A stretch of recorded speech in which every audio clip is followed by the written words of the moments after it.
terutama digunakan oleh UMKM bakery. Selain itu juga banyak digunakan oleh pedagang pentol bakar. Ciri-ciri kuas yang non halal itu biasanya permukaannya kasar, Kak. Bukan kayak hijau ya, lebih ke kayak rambut kita. Kayak rambut manusia banget. Ujungnya tuh tidak rata. Bukan kayak dipotong pakai mesin gitu loh. Bisa bayangkan ya. Kalau kuas yang sintetis itu tuh kan mengkilat. Pernah lihat kuas sintetis yang bulunya mengkilat? Kalau dibakar ujungnya langsung menggumpal. Karena kayak bakar plastik, nah itu sintetis. Tapi kalau bulu hewan dibakar, dia langsung jadi abu. Baunya kayak bau rambut terbakar. Jadi cara paling mudah membedakan itu dari bulu hewan atau bukan dengan cara dibakar. Bekas bakarannya itu berupa abu. Jika berasal dari hewan yang non halal, maka dia hukumnya najis kalau kita pegang tuh. Ciri-ciri kuas yang non halal. Dibakar tuh dia langsung jadi abu. Kuasnya juga bukan kayak apa ya, Kak? Beda. Kan ada kuas tuh yang kalau kita lihat tuh mengkilat ya. Kalau ini tuh bener-bener kayak ijuk juga bukan. Tuh, bisa dilihat di slide ya.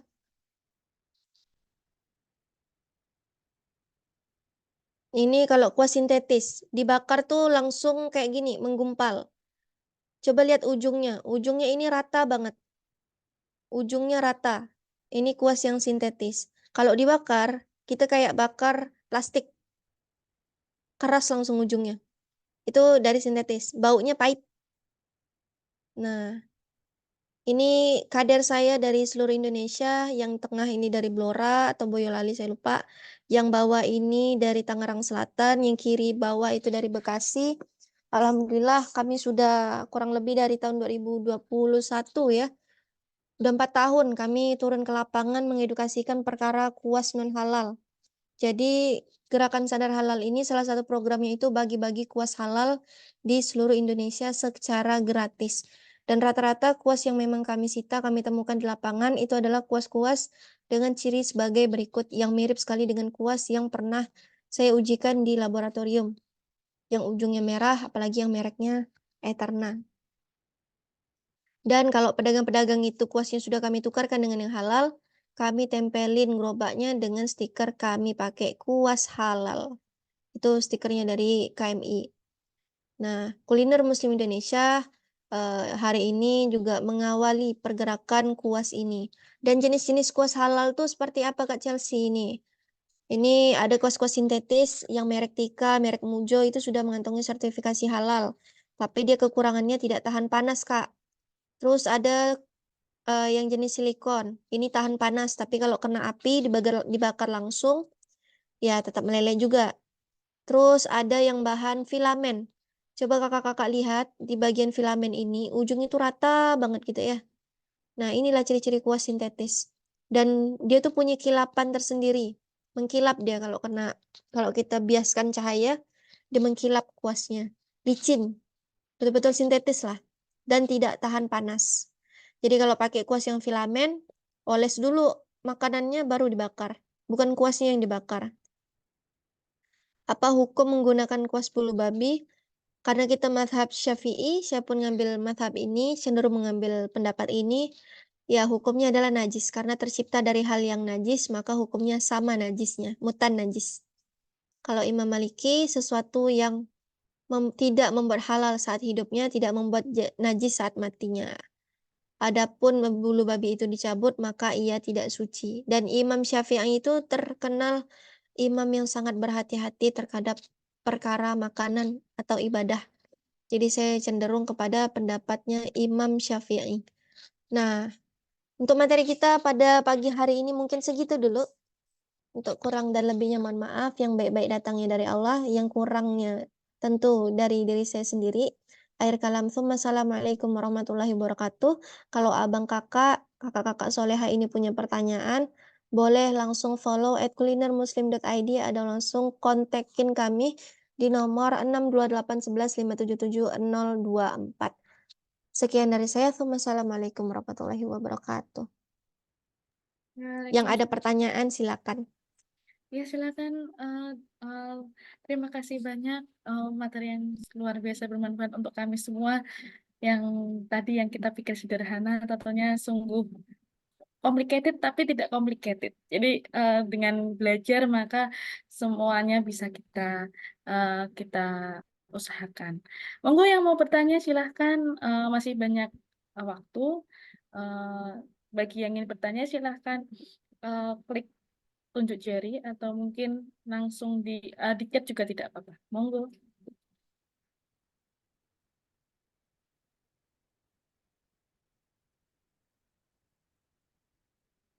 Oh, oke.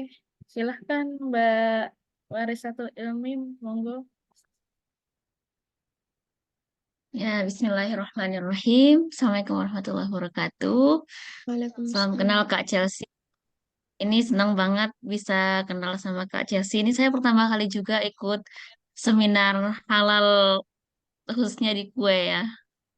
Masya Jadi Allah. Masya Allah gitu ya. Dan belum tidak ada kata terlambat untuk belajar ya. Jadi memang Mm-mm. banyak hal yang harus kita perhatikan terutama apalagi kalau sudah berumah tangga begitu maksudnya bisa jadi seorang ibu jadi kayak kita ingin memastikan makanan untuk buah hati kita kepada keluarga kita makanan yang halal tapi ternyata memang banyak hal yang harus kita perhatikan apalagi sekarang kayak apa namanya hobi jajan gitu kan karena kayak memang buat sendiri sih buat gitu tapi kadang kita misalnya bosan pengen beli martabak dan lain-lain gitu ya Mm-mm.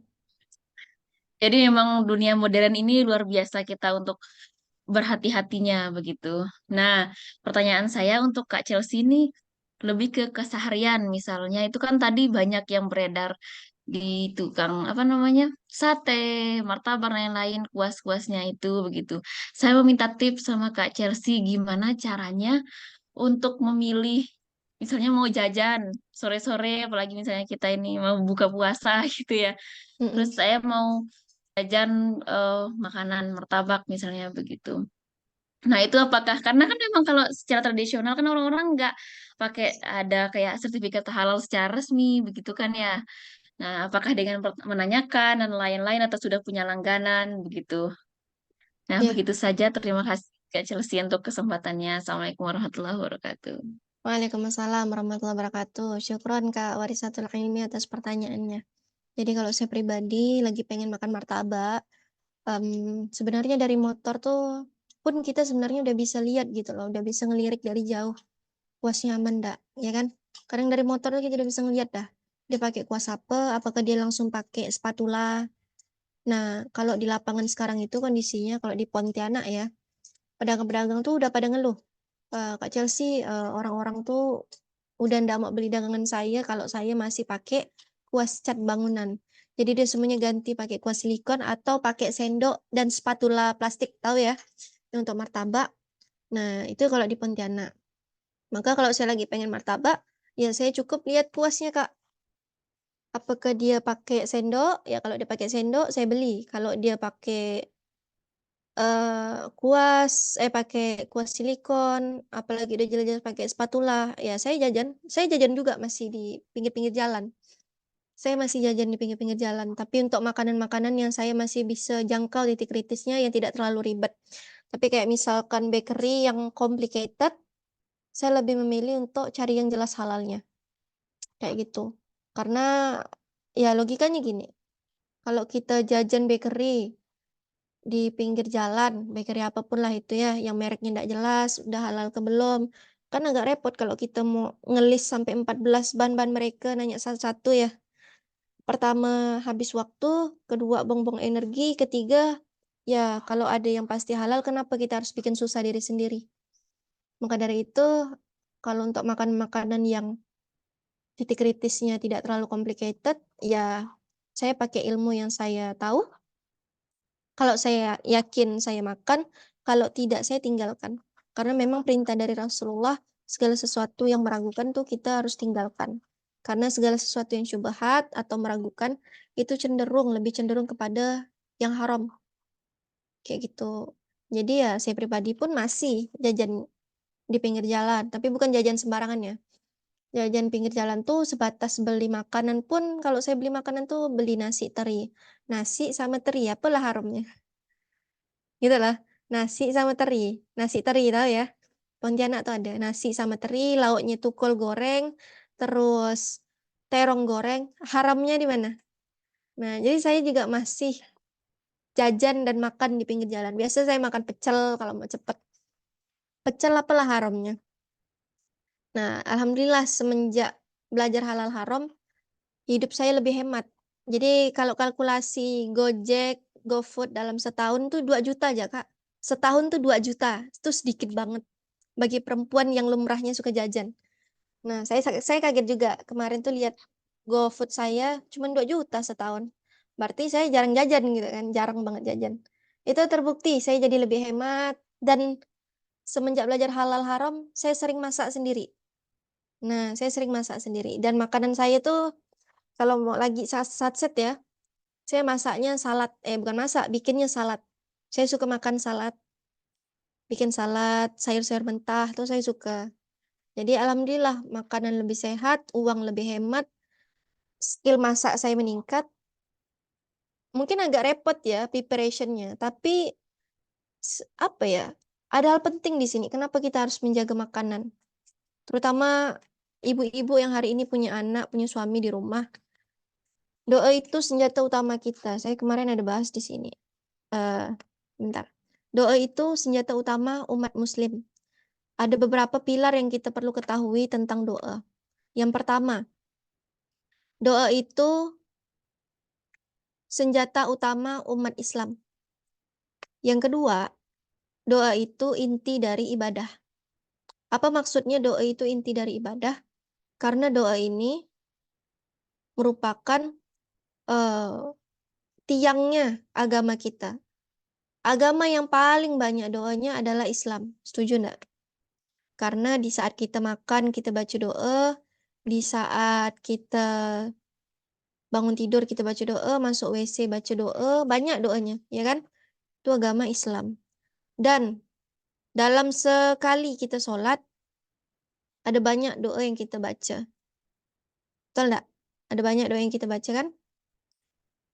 Nah, ini ada slide modul saya yang harusnya tidak saya putar di sini karena ini hanya untuk internal. Jadi saya punya kurang lebih dari 20 modul. Ini kelas khusus internal. Jadi yang ikut kelas halal kelas saya itu hanya internal-internal kami yang memang sedang kami persiapkan untuk jadi kader halal selanjutnya. Ini modul kedua. Nah, di modul ini kemarin saya menjelaskan tentang the power of doa. Doa itu bisa merubah takdir. Rasulullah bilang, ada ketentuan yang bisa merubah doa kita, takdir kita itu pakai doa. Tidak ada yang dapat menolak takdir atau ketentuan Allah selain doa. Dan tidak ada yang dapat menambah memperpanjang umur seorang selain perbuatan baik. Kenapa? Karena di saat kita punya harta, jabatan, itu belum tentu bisa ngasih solusi atas permasalahan kita hari ini. Belum tentu bisa memberikan hidayah atas saudara kita yang belum dapat hidayah hari ini. Ada orang uangnya banyak, dia kena sakit keras, terus dibayar mahal-mahal untuk operasi, meninggal juga. Enggak. Ada orang yang punya jabatan tinggi, katakanlah nabi, sekelas nabi saja, belum bisa ngasih hidayah pada keluarganya. Contoh, Nabi Lut, Nabi Nuh. Keluarganya justru tidak mensupport dakwahnya beliau. Di situ kita bisa buktikanlah bahwa jabatan tahta tuh belum bisa tentu memberikan hidayah sama keluarga kita. Apalagi keluarga Nabi Nuh, keluarga Nabi Lut, itu bahkan meninggalkan dakwah beliau, tidak support beliau. Maka sebaik-baiknya zat penolong siapa kalau bukan Allah? Ya kan? Pernah tidak dengar pepatah kayak gini? Kalau kita mau berbicara sama Allah, maka caranya adalah dengan berdoa. Apa? Kalau kita mau ngomong sama Allah, caranya dengan berdoa. Kalau kita mau Allah tuh ngomong sama kita, caranya ngaji. Gimana? Coba ulangi. Kalau kita Kalau kita ingin berbicara kepada Allah, maka berdoa. Mm-mm. Kalau kita ingin cari jawaban Allah, ngaji. Ya, maksudnya gimana ngaji itu Kak Chelsea? Ngaji yang paham arti. Ngaji itu bukan sekedar kita ngaji bahasa Arab, tapi kita nggak tahu artinya apa. Karena kejadiannya tuh persis pagi kemarin. Waktu motor saya mogok habis bensin, saya lupa isi bensin. Jadi ya 479 ya, segala kebaikan tuh dari Allah, yang buruk-buruk datangnya dari saya. Itu kan bunyi ayat An-Nisa 79. Jadi di saat motor saya mogok habis bensin, salah siapa? Salah saya. Nah, guru saya mengajarkan, kalau hari ini antum dapat masalah, salahkan dulu dirimu sendiri. Karena semakin kita menyalahkan orang lain, semakin kita jauh dari pertolongan Allah. Semakin menyalahkan orang lain, semakin jauh dari pertolongan Allah. Itu rumus dari Al-Quran. Oke? Karena yang baik-baik itu dari Allah, yang buruk itu udah pasti dari diri kita. Kenapa kita hari ini habis bensinnya? Ya salah kau nggak ngisi bensin kau kemarin gitu kan, salah saya. Nah, terus kemarin tuh saya motor saya mogok depan mall. Berhenti di depan rumah pejabat. Kondisinya itu jalan protokol ya, sama kayak Jalan Sudirman Jakarta. Ibaratnya orang untuk berhenti itu mustahil ada lah. Mustahil ada orang jual bensin tiba-tiba tuh enggak ada. Jalan itu betul-betul kayak jalan Sudirman Jakarta yang mustahil ada kios-kios kecil jual bensin, itu tidak ada. Terus sepi banget gitu ya. Ada pun rumah-rumah pejabat, satpamnya pun tak nampak batang hidungnya ibaratnya gitu ya. Di saat motor saya bokok, enggak ada bensinnya, ada pun HP saya tak ada kuota. Itu definisi mati kutu tak bernyawa. Bisa bayangkan enggak? Motor mogok, duit ada, tapi HP itu tak ada kuota. Nak nelpon siapa? Dan jalan itu jalan protokol. Siapa yang mau saya suruh berhenti gitu loh. Bisa bayangkan loh. Tapi maha besarnya Allah tuh ya. Saya udah nyalakan diri saya sendiri. Ya Allah, siap saya salah, saya lupa isi bensin. Kedua, saya doa. Ya Allah, ini kayaknya satu-satunya pertolongan nih, cuman Engkau lah yang bisa nolong hamba nih ya Allah.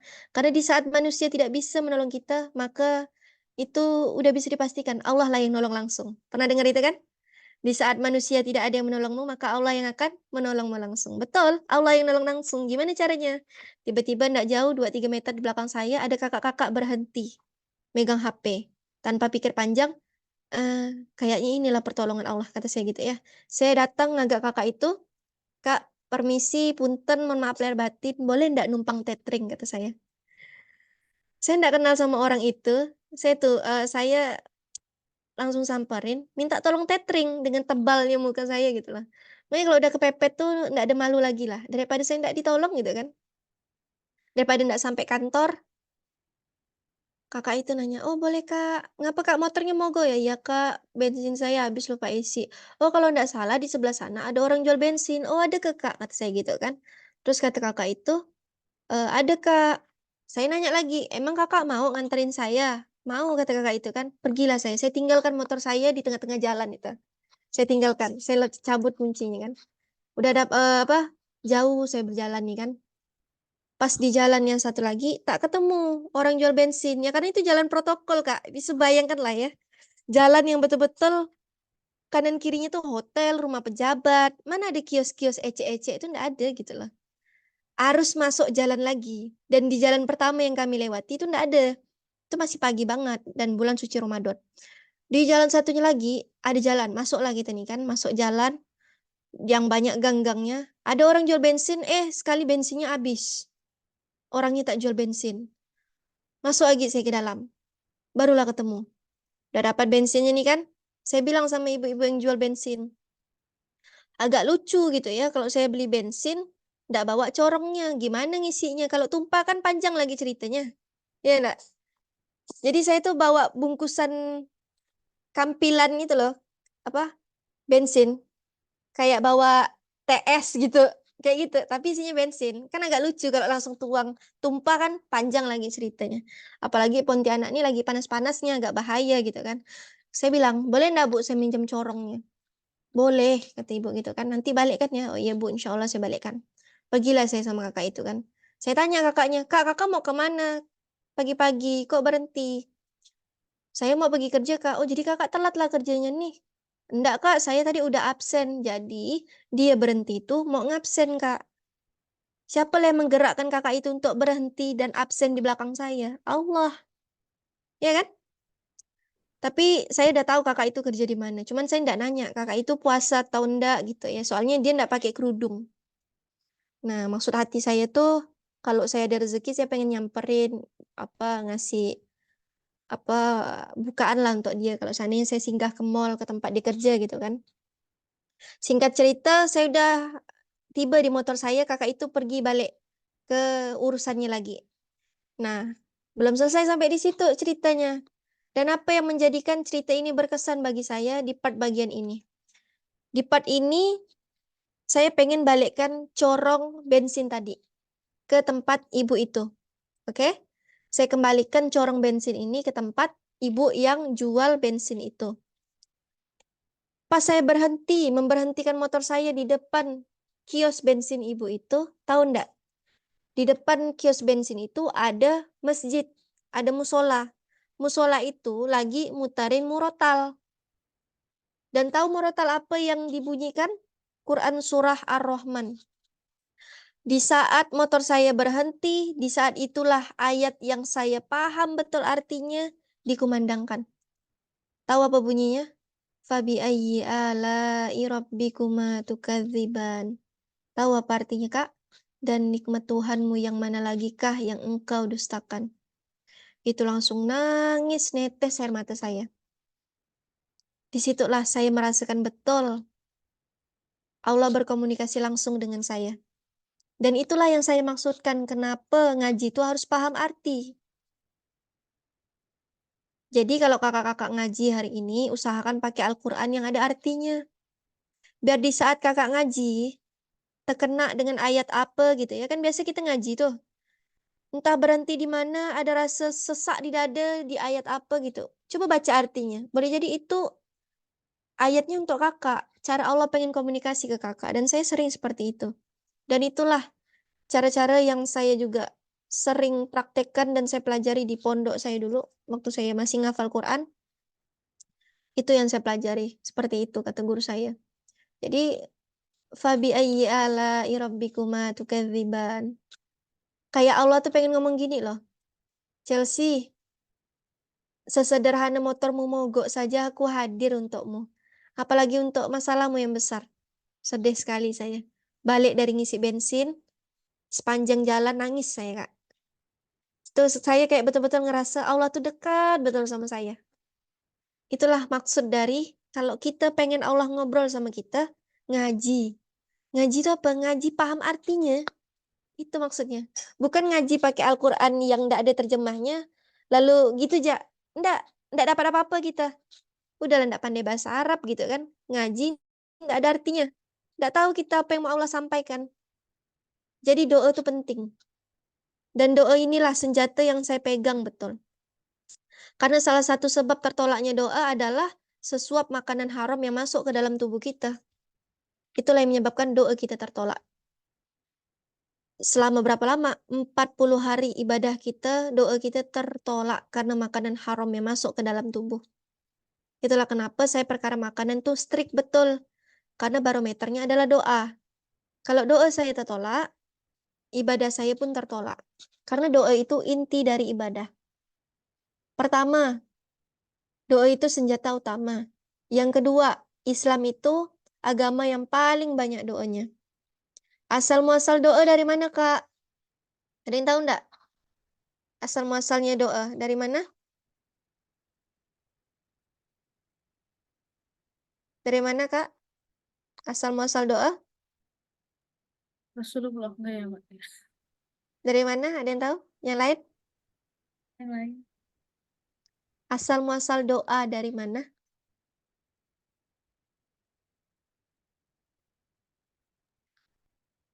Dari Al-Quran. Jauh betul. Asal muasal doa itu dari Quran. Robbi anzilni munzalan mubarakan wa anta khairul munzilin. Itu doa biar kita ditempatkan di tempat yang diberkahi. La ilaha illa anta inni kuntu minadz zalimin. Doanya Nabi siapa tuh? Doanya Nabi Yunus. Ada dalam Al-Qur'an. Rabbis rohli sodari wa yassirli amri. Itu doanya Nabi Musa. Ada dalam Al-Qur'an. Jadi, apakah berdoa itu sekedar kita menengadahkan tangan? Tidak. Kalau Chelsea sholat, Chelsea ngaji, Chelsea berdoa enggak? Kalau Chelsea sholat, Chelsea berdoa enggak? Berdoa. Kalau Chelsea ngaji, Chelsea berdoa enggak? Berdoa. Maka alangkah ruginya orang yang tidak menjaga makanannya. Karena sesuap makanan haram yang masuk ke dalam perutnya. 40 hari doanya tertolak. Dan doa itu bukan sekedar menengadahkan tangan. Nah, maka dari itulah doa ini harus kita jaga. Karena doa itu perantara antara kita sama Allah. Yang kedua, doa ini sebagai inti dari ibadah. Yang ketiga, doa itu senjata umat Islam. Pernah dengar enggak berita saudara kita di Palestina dapat airdrop ternyata itu daging babi? Yang kemarin baru viral. Itu antara dua. Entah orang Amerikanya yang benar-benar bodoh atau mungkin dia sengaja. Karena sekelas Amerika negara adidaya yang paham tentang agama-agama, nggak mungkin dia nggak tahu kalau agama Islam tuh nggak boleh makan babi. Logikanya seperti itu. Iya kan? Yang kedua, kenapa saya katakan itu bisa jadi siasat? Karena hari ini kisahnya tuh kondisinya sama dengan kisah telur syubhat. Dulu pernah dikisahkan, kisah ini masyhur dan asli ya, nanti bisa dicari sendiri kisahnya di Google.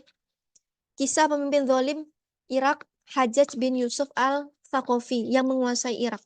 Jadi dulu ada raja zalim, ambisinya pengen menguasai suatu kampung. Kampung tersebut punya kekuatan yang tidak dimiliki oleh kampung manapun. Karena setiap kali raja ini ingin menaklukkan kampung tersebut, orang kampung selalu berdoa, "Ya Allah, tolong binasakan. Ini ada prajurit dari raja yang zalim ingin menguasai kampungku. Maka tolong binasakanlah." Nggak pakai lama. Seminggu, nggak pakai lama. Berhari-hari. Dalam hitungan minggu, udah meninggal dah. Prajurit yang mau membinasakan kampung tersebut. Yang tadi niatnya pengen membinasakan, justru terbinasakan. Nah, pemimpin zalim ini cerdas. Dia tahu kelemahan dan kekuatan penduduk tersebut.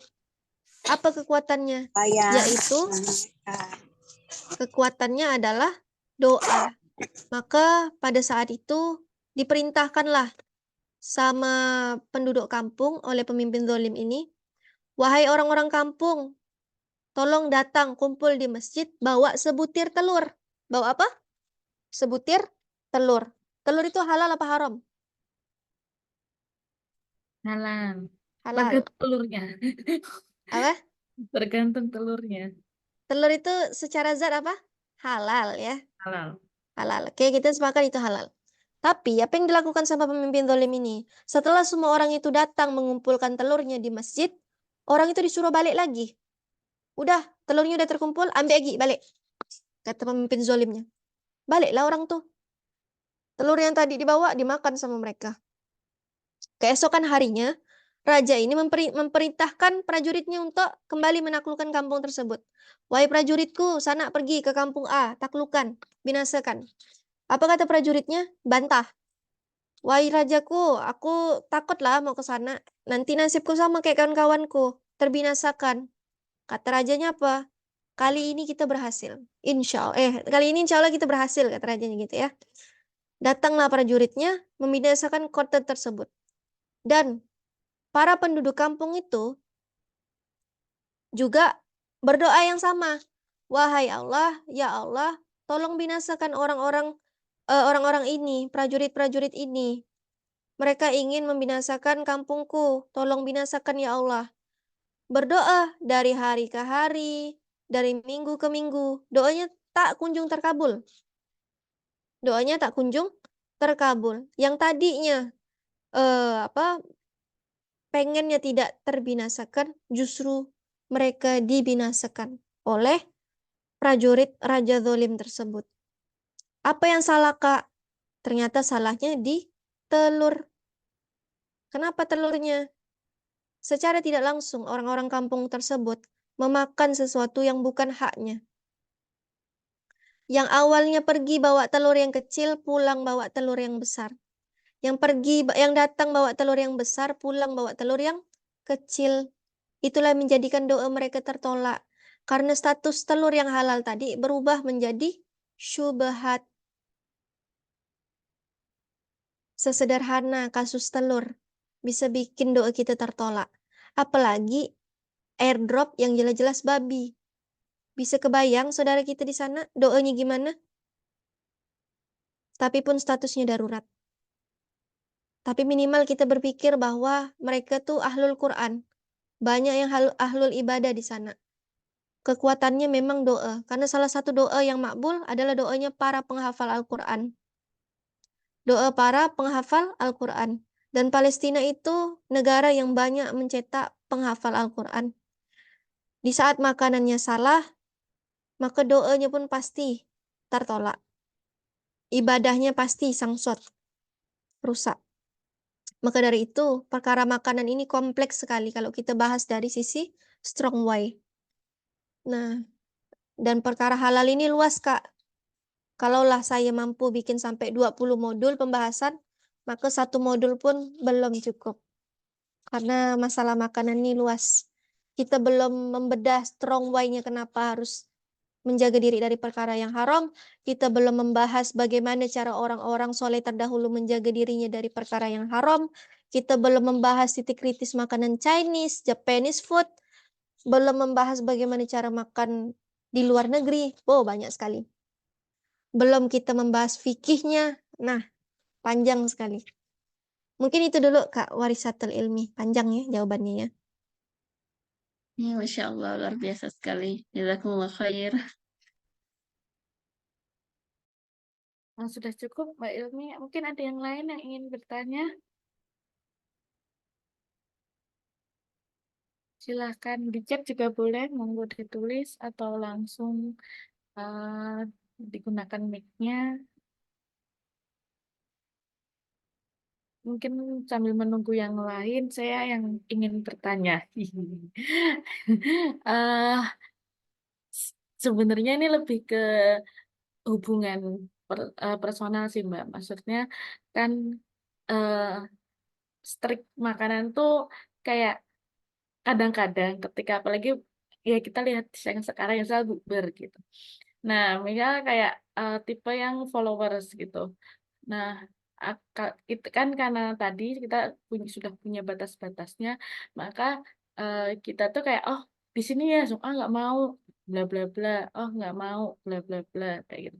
Nah, itu bagaimana ya agar rasa yang kayak kamu tuh eh, strict banget kan juga itu nggak jelas karena banyak sekali yang kalau saya baca-baca di Twitter itu perkara ini tuh lumayan banget dibahas apalagi orang-orang yang pergi ke luar negeri yang kayak nah dagingnya kan pokoknya nggak babi aja gitu pakai Bismillah aja gitu nah itu kayak eh iya kata guruku juga gitu gitu kayak eh, orang-orang lagian kalau beneran ditelusur atau apa itu nggak jadi makan kayak gitu, gitu. Nah itu bagaimana untuk berargumen dengan mereka-mereka ini kan ada kesel sendiri tapi akhirnya juga diem aja gitu.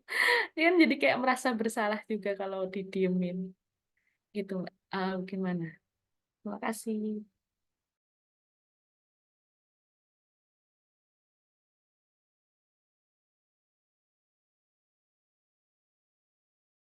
Maaf Mbak Chelsea masih di mute. Kalau saya pribadi itu diajarkan oleh guru saya untuk meninggalkan perdebatan, apalagi berdebatnya dengan orang yang apa ya? Tinggalkanlah perdebatan, apalagi di saat kita berdebat dengan orang yang tidak paham ilmunya atau bukan levelnya kita berdebat. Nah, kita kan udah dewasa, punya kontrol atas diri kita. Nah, kalau saya pribadi, semakin dewasa ini, Ramadan ini, saya tuh betul-betul membatasi bukber, jarang bukber malahan, gitu. Karena kalau udah bukber, sholat pasti tinggal. Nah, dan kita kan udah bukan di levelnya meninggalkan sholat gitu ya, Kak ya. Udah besar lah istilahnya. Jadi, hal-hal yang kayak gitu saya bisa nyari alasan, "Oh maaf saya ngisi kajian," gitu misalnya. "Oh maaf saya kerja," ya pandai-pandai lah, kayak gitu kan. Nah, maka kalau di saya itu untuk mendebati orang-orang yang kayak gitu sederhana. Misalnya kasusnya di luar negeri tadi ya, ya, eee, Iya, makannya makan apa? Makan sapi ya. iya. Ya misal di negara yang mayoritas non-Muslim seperti itu kan tuh bisa dipastikan kalau nggak ada label halalnya itu pasti haram gitu sesuai dengan ya apa sesuai dengan Al-Quran. Tapi pada defense-nya seperti itu. Mhm. Kalau kita tarik contoh seperti Jepang. Jepang itu kan, apa ya, negara penyembah matahari, betul nggak? S Islam masih jarang, Kristen apalagi, Yahudi apalagi, ya kan? Maka bisa ke kita memakan daging sapi yang dijual oleh orang Jepang? Bisa nggak? Menurut Kakak-Kakak bisa nggak? Siapa yang bilang bisa? Nggak bisa Kenapa? karena kafir. Bukan apa namanya? Eh musrik, musrik, musrik. Ya, Kalau lebih tepatnya gini, dia sembelihannya, Kak, tidak disebut dengan bismillah. Maka kemarin saya nanya Ustadz Nanung, "Ustadz, tahu Ustadz Nanung ya? Tahu Ustadz Nanung ya?" Ustadz Nanung Danardono, Fakultas Pertanian, UGM loh, ya Allah. Heeh. Beliau itu, saya nanya beliau, guru saya juga, "Ustadz, kawan saya ada di Jepang." Beliau nanya, "Boleh nggak makan daging sapi?" Kata Ustadz Nanung, "Nggak boleh." Karena apa? Dagingnya tidak disembelih dengan baca bismillah, maka hukumnya haram. Jadi kalau di Jepang makan apa Ustadz? Bisa makan seafood, bisa makan telur, bisa makan atau cari makanan yang dekat masjid, yang jelas halalnya, kayak gitu. Itu kata Ustadz Nanung. Nah, bagaimana kalau seandainya kita pergi ke Amerika, yang ada Yahudinya, ada Kristennya, ahlul kitab lah istilahnya. Kita masih bisa cari daging yang kosher. Tahu kosher? Kosher tuh sembelihannya orang Yahudi. Logonya, nanti di Google aja lah logo kosher itu seperti apa. Itu kita masih boleh makan, kata Ustadz Nanung. Nah, karena masuk sembelihan ahlul kitab. Walaupun sebenarnya ahlul kitab tuh di zaman sekarang ya ndak ada yang murni. Dan ndak ada lagi. Ahlul kitab tuh kan orang-orang yang menguasai kitab-kitab mereka. Masalahnya zaman sekarang kitab mereka pun mereka yang ngubah gitu loh. Bukan pure dari Allah. Nah, maka dari itulah kalau di Amerika kita masih bisa temui kosher, maka masih boleh cari yang logo kosher, Kak. Nah, terus kalau misalnya kalau di Pontianak ini banyak Chinese ya. Jadi pertimbangan untuk makan tuh besar sekali karena di saat penjualnya Chinese pasti akan ada orang-orang yang ya udahlah kan dia kan cuma jual jual apa tuh? Jual sapi, bukan jual babi. Alat masaknya juga pisah. Oke, alat masaknya pisah. Pencuciannya gimana? Dia ada melihara anjing nggak? Kita pernah lihat nggak sampai ke dalam gitu? Kalau dia ada melihara anjing, kira-kira berkemungkinan dijilat-jilat nggak tuh alat-alat masak, alat-alat makannya? Kita lihat nggak? Oh, banyak sekali pertimbangannya. Kayak gitu. Jadi cara mendebatinya adalah, ya mohon maaf enggak, saya enggak bisa ikut makan karena saya ragu pencuciannya gimana, najis gini-gini. Karena tidak sengaja memakan makanan yang haram tuh enggak dosa, Kak. Tapi dampaknya tetap ada. Apa dampaknya? Doa kita tertolak. Nah, itulah kenapa kalau masalah makanan saya lebih baik strict dan lebih baik menolak sih. Kalau diajak ke tempat makanan yang enggak jelas. Insya Allah kalau kita menolak perkara itu karena Allah, kita enggak akan kehilangan Allah karena itu. Paling kehilangan kawan. Kalau kehilangan kawan tuh lebih baik daripada kehilangan Allah. Itu kalau saya. Jadi ya tidak perlu pusing dengan omongan orang. Gitu. mantap, mantap. Terima kasih, Mbak. Ini ada Mm, pertanyaan di komen. Kak mm, Chelsea, bagaimana tipsnya silaturahmi ke rumah kerabat, lalu mm, mm, ditawarkan makanan lebaran di rumahnya? Kurang sopan, mm, sepertinya kalau kita harus bertanya, ini beli di mana, bahan-bahannya apa, dan lain-lain. Oke. Kalau saya pribadi justru agak lucu, Kak. Di saat kita itu berani menanyakan apa ya, kayak misal nih kita mau beli makanan, kita kan pasti nanya ya, "Kak, ini pakai MSG ndak? Kak, ini yang non MSG mana?" Untuk perkara kayak gitu kita berani nanya, tapi untuk perkara kehalalan kok kita takut ya? Nah, maka kalau di saat kita bersilaturahmi ke rumah orang, sebenarnya jadikan basa-basi nggak sih? Masih bisa. Basa-basinya gimana? "Ih, ini kuenya dari mana, Kak? Lucu nih kuenya," tapi jangan dimakan dulu kalau saya. "Oh, ini kuenya banyak ya, beli di mana nih?" Basa-basi. Bawa gaya basa-basi itu nggak masalah insya Allah. Terus, kalau mau lebih sopannya lagi, makanlah makanan yang berkemasan. Air kaleng yang udah ada logo halalnya, itu kalau saya. Kue-kue yang berbungkus, itu kalau saya. Nah, tapi kalau kayak kue-kue lapis, bakery, kue-kue kering, nah tuh saya hindari dan nahan-nahan betul lah, walaupun baunya enak gitu ya. Paham saya rasanya tuh, tapi saya lebih baik hindari. Jadi caranya kayak gitu, Kak.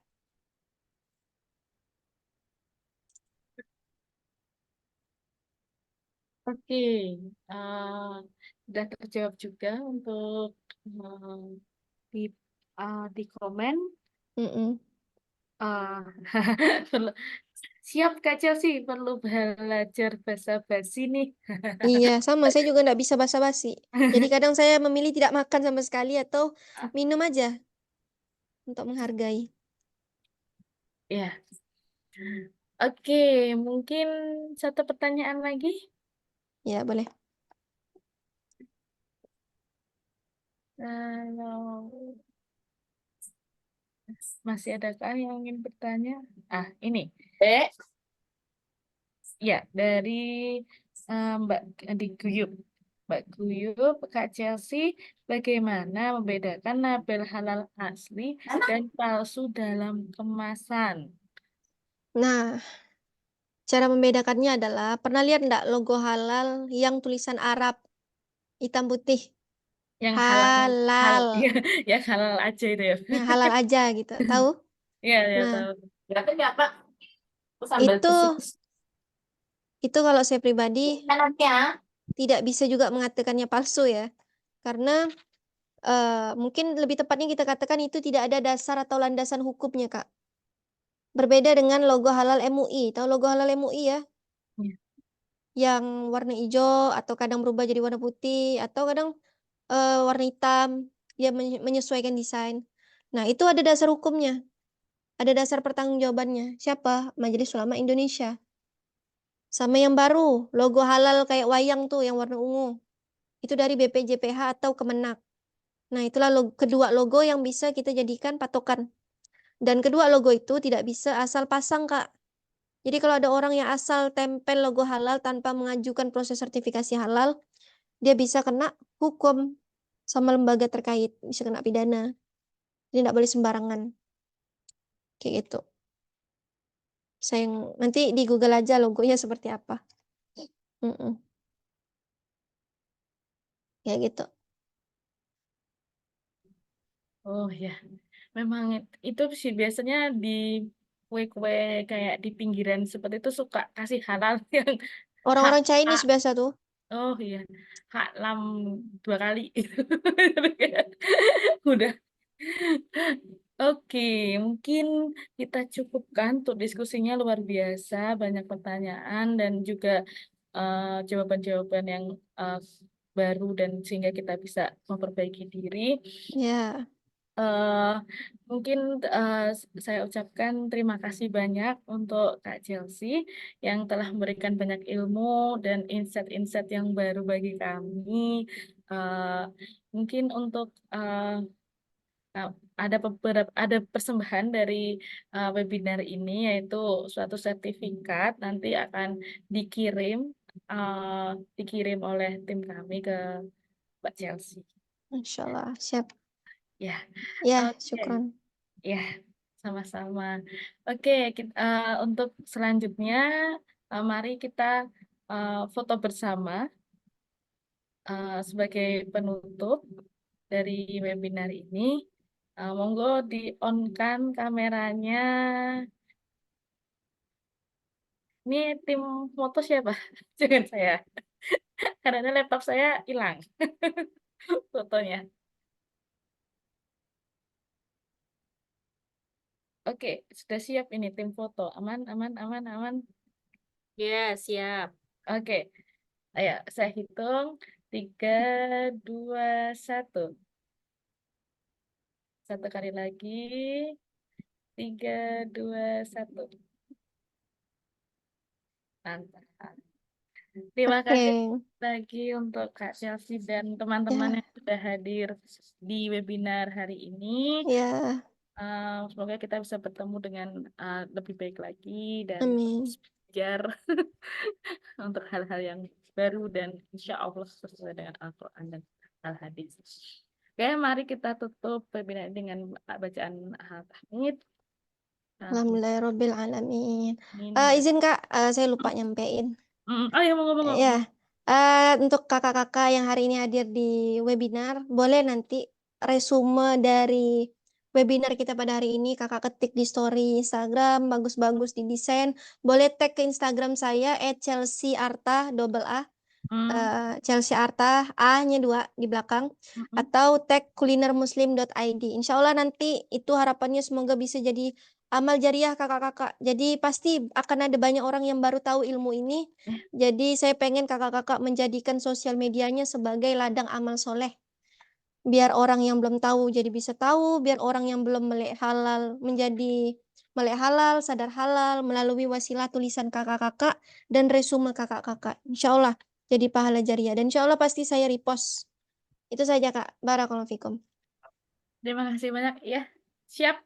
Ayo gerak. Oke, Chelsea bisa dituliskan tadi Iya. Oh alamatnya ya, Di boleh chat Kak. mungkin ya Mbak ya. Ini IG saya. Nanti di tag ke sini. Nah, tuh. Salah, bukan itu tulisannya. Yang ini yang benar. Ya. Chelsea Oke. Arta. Siap follow juga kayaknya. Ya, wajib follow karena nanti di Instagram saya bentukannya bukan webinar tapi konten satuan yang bahas per detail gitu.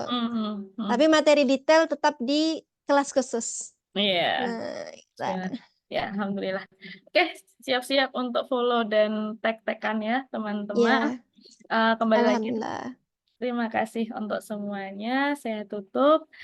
Saya mohon maaf apabila ada mohon maaf semua kesalahan adalah berasal dari saya dan apabila ada kebaikan adalah berasal dari Allah Subhanahu wa taala. Saya tutup. Wassalamualaikum warahmatullahi wabarakatuh. Wabarakatuh. Makasih banyak semuanya. Barakallahu fikum. Semoga bermanfaat.